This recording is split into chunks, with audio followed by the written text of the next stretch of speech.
उस युक्ति का चयन कीजिएगा जो नीचे दिए गए 4 ऑप्शंस में है।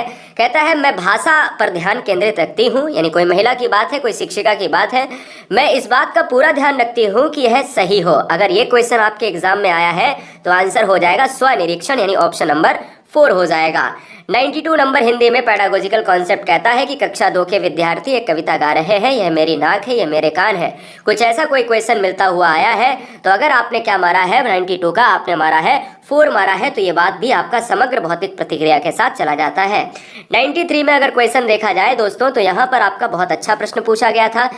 विद्यार्थी पिछली इकाई से लेकर 5 प्रश्नों के उत्तर समूह में देने का काम कर रहे हैं। वे अपने सवालों का दूसरे समूह के साथ अदला बदली करते हैं। जब अदला बदली होती है दोस्तों तो आपको पता होना चाहिए सहपाठी आकलन होता है, क्योंकि आपस में मित्रगण जो है आदान प्रदान कर रहे होते हैं, इसलिए विकल्प हमारा 93 का 1 चला जाएगा। इसी तरीके से 94 में अगर क्वेश्चन आया कि मुझे यह बहुत काम पसंद है जब अध्यापिका मुझे एक कार्ड देती है। अगर कार्ड वाला अगर कोई क्वेश्चन है और आपसे कहता है कि शिक्षार्थी की प्राथमिकताओं के साथ शिक्षार्थी की टिप्पणी की पहचान कीजिए, तो यहाँ पर भी आपका आंसर हो जाएगा जब मैं गतिबोधक तरीके से संलग्न रहती हूँ तो मुझे भाषा अच्छी तरह से याद हो जाती है। क्यों? क्योंकि गतिबोधक का मतलब होता है कि वहां पर संबंधी अभिनय, और अभिनय हमेशा गतिबोधक के साथ। अब देखो याद करना कोई नहीं निगेटिव यहाँ पर इसलिए होगा क्योंकि याद करना का मतलब है चारों ऑप्शंस में याद करना आया हुआ है, इसलिए गतिबोधक के साथ ये क्वेश्चन आंसर चला जाएगा।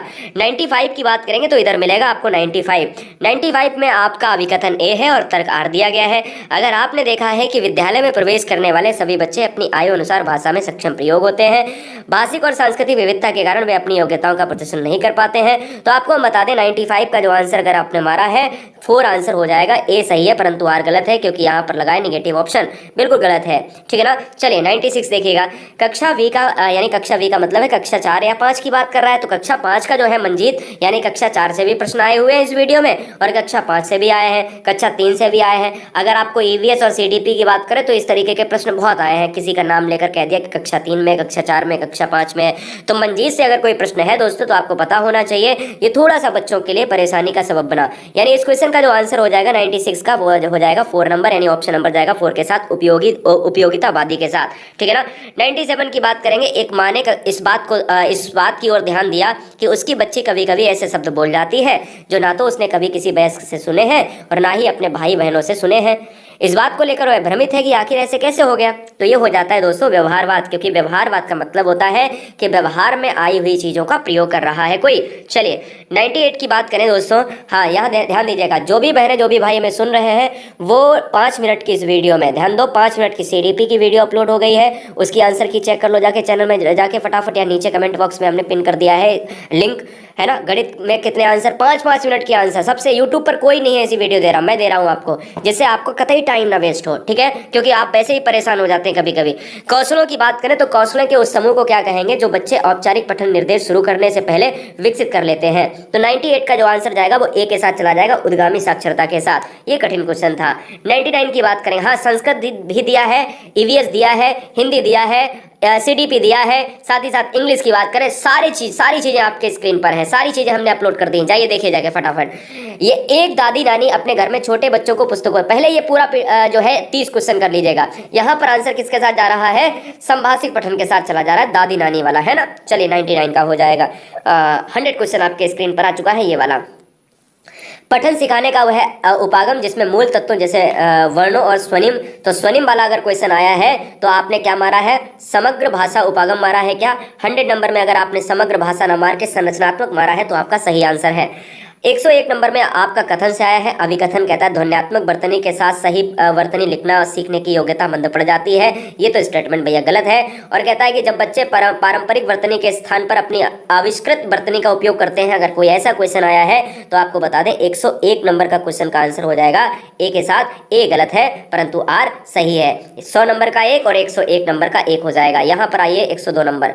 नई भाषा सीखते समय बहुत से विद्यार्थी होते हैं अद्वितीय उच्चारण संबंधी नियमों के कारण भाषा बोलते समय प्रायः आत्मविश्वास की कमी का सामना करते हैं। इसमें दूर करने का तरीका कौन सा होना चाहिए। तो दोस्तों अगर आपने मारा है क्या 3 नंबर मारा है इस क्वेश्चन का, तो मुझे लगता है कि 102 नंबर का आंसर क्या हो जाएगा, 3 नंबर इस क्वेश्चन का आंसर सही हो जाएगा। 103 नंबर की बात करेंगे। कक्षा 3 की अध्यापिका अपने शिक्षार्थियों को निम्न शब्दावली से परिचित करवा रही है। निम्नलिखित में से कौन सी नई शब्दावली सिखाने का प्रभावशाली तरीका है।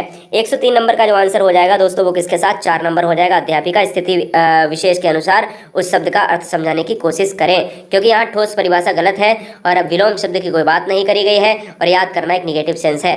चलिएगा 104 नंबर में आंसर चला जाएगा। हमारा कौशल हो जाएगा। भाषा सीखने के 4 कौशल होते हैं, सुनना, बोलना, पढ़ना और लिखना। आंसर 1 हो जाएगा।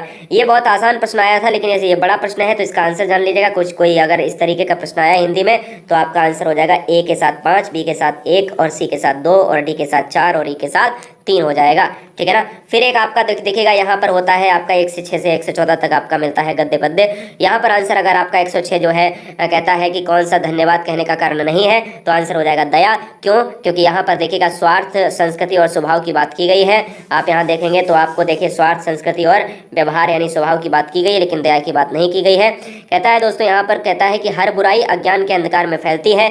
107 नंबर का जो आंसर हो जाएगा वो 4 के साथ चला जाएगा। अज्ञानता के कारण ही बुराइयां फैलती हैं। अगर आपको ध्यान देना है तो यहाँ पर आपको मिल जाएगा। देखिएगा अगर यहाँ पर आपको ध्यान देना है कि बुराई जो है अज्ञान के अंधकार में फैलती हैं, ये देखिए लिखा गया है सामने। और कहता है सुख दुख का कारण क्या है। सुख दुख का कारण 108 नंबर का क्या होगा, 4 नंबर हो जाएगा, कर्म हो जाएगा। क्योंकि जब भी हम कर्म करते हैं तो हमें पता होना चाहिए क्या है, सुख दुख भोगे, यानी कर्मों का फल होता है क्या, सुख दुख की बात करी गई है, ये आपको दिखाई दे रहा है। गद्यांश के अनुसार जो है प्रयाश्चित के साथ साथ मानव को क्या करना चाहिए, पुरुषार्थ करना चाहिए, क्योंकि ऑप्शन 3 हो जाएगा। पुरुषार्थ का मतलब है कि देखिएगा यहाँ पर साफ साफ लिखा हुआ है कि मानवीय पुरुषार्थ करते हैं और प्रायश्चित की बात करते हैं, इसलिए क्या हो जाएगा इस क्वेश्चन का, हमने कहा भैया कि गद्यांश के अनुसार जो है प्रयाश्चित वाला वर्ड का आंसर हो जाएगा 3 के साथ पुरुषार्थ। और मन की कोठरी को जो है स्वच्छ रखें, मतलब मन से बुरे भावों को निष्कासित करें, यानी 110 हो जाएगा क्या, 3 नंबर। जीवन का मुख्य लक्ष्य क्या होना चाहिए, जीवन का मुख्य लक्ष्य होना चाहिए 111 नंबर का क्या होना चाहिए, 3 ईश्वर के प्रति आभार प्रकट करना, ऑप्शन नंबर 3 हो जाएगा। स्वार्थ के विलोम की बात करें, स्वार्थ के विलोम की बात करें तो निःस्वार्थ होगा, क्या हो जाएगा, निःस्वार्थ हो जाएगा। मानवीय शब्द में प्रत्यय क्या होगा, मानवीय शब्द में हो जाएगा ई प्रत्यय हो जाएगा। और कहता है कौन सा शब्द समूह भिन्न है, हमने कहा शुद्ध अशुद्ध होता विलोम, सुख दुख होता विलोम, ज्ञान अज्ञान होता है, लेकिन इस क्वेश्चन का आंसर हो जाएगा 4 नंबर के साथ। 115 नंबर की बात करेंगे, लेकिन ये बहुत अच्छी चीज हमें लगी, ये बहुत अच्छी चीज लगी, ठीक है ना। ये हिंदी में सबसे अच्छी चीज हमें लगी, क्या, सीटेट ने ये बहुत अच्छी चीज यहाँ पर जो है देकर मन खुश कर दिया। आया समय उठो तुम नारी, युग निर्माण तुम्हें करना है, आजादी की खुदी नींव में तुम्हें प्रगति पत्थर भरना है। क्या, आया समय उठो तुम नारी, युग निर्माण तुम्हें करना है, आजादी की खुदी नींव में तुम्हें प्रगति पत्थर भरना है, अपने को कमजोर न समझो, जननी हो संपूर्ण जगत की गौरव हो, यानी नारी के लिए। आइए अब क्वेश्चन करते हैं 115 से 120 तक। 115 नंबर कहता है कविता का मुख्य स्वर क्या है, भैया क्या युग निर्माण है या स्त्री शक्ति है, स्त्री शक्ति हो जाएगा, क्योंकि स्त्री के बारे में। कविता के अनुसार स्वतंत्रता प्राप्ति में स्त्री की भूमिका क्या है, स्त्री की भूमिका है दोस्तों संज्ञान योग्य है, क्योंकि ये तीनों ऑप्शन बाद बाकी गलत हैं दोस्तों, ठीक है ना। स्त्री के लिए विशेषण का प्रयोग नहीं किया गया है भैया, सबला, नीव और गौरव सब प्रयोग हुआ है, लेकिन अवला नहीं प्रयोग हुआ है। 117 का 3 हो जाएगा। 118 में देखिए स्त्री की निर्माणकारी शक्ति में भाव में किस पंक्ति में दिया गया है, निर्माणकारी शक्ति में। देखिएगा आया समय उठो तुम नारी, युग निर्माण तुम्हें करना है, निर्माणकारी का मतलब है युग निर्माण तुम्हें करना है, 118 का ए हो जाएगा। कविता के स्त्री, कविता के अनुसार स्त्री क्या है बताइए, स्त्री को क्या माना गया है, स्त्री को माना गया है 119 का 3 माना गया है। स्वयं की शक्ति को पहचानना होगा, क्योंकि लिखा हुआ है दोस्तों कि कहीं ना कहीं पूरा स्त्री जो है, स्त्री के बारे में स्त्री को जगाया जा रहा है। जननी हो संपूर्ण जगत की, एक यहाँ पर क्या कह रहा, जननी हो संपूर्ण जगत की। मैंने कहा कि अगर इन पंक्तियों में अगर अलंकार की बात की जाए, जब किसी भी चीज को वही बता दिया जाए तो वहां पर हो जाता है रूपक अलंकार।